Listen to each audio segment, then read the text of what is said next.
Azərbaycanda avtomobillərin texniki baxış prosesi uzun illərdə ictimai narazılıq doğuran sahələrdən biridir. Azərbaycanda hər il azı 1,3 milyon avtomobil texniki baxışdan keçir. Bu isə gündə orta hesabla 3700 avtomobil deməkdir. Əgər bu avtomobillərin hamısı rəsmi rüsum əsasında texniki baxışdan keçsə, dövlət büdcəsinə 39 milyon manat daxil olmalıdır. Lakin 1,3 milyon avtomobilin sahibinin hər birindən 100-150 manat arası vəsait alındığı halda, bu məbləğ 130-200 milyon manat arasında dəyişir. Yəni rəsmi şəkildə dövlət büdcəsinə 39 milyon manat daxil olursa, qeyri-rəsmi dövriyyə 3-5 dəfə çoxdur. Başqa sözlə, texniki baxış sistemində dövriyyədə olan qeyri-rəsmi pul axını dövlətin qanuni gəlirlərini dəfələrlə üstələyir. Bu qədər külli miqdarda vəsaitin kimlərin cibinə getdiyi isə açıq sual olaraq qalır.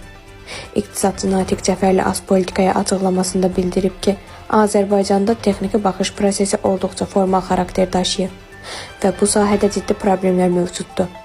Onun sözlərinə görə texniki baxışla bağlı cərimələr tətbiq olunsa da, çox zaman avtomobillər real yoxlanışdan keçmədən formal şəkildə qeydiyyatda alınır. Daha ətraflı məlumatı azpolitika.info saytından əldə edə bilərsiniz.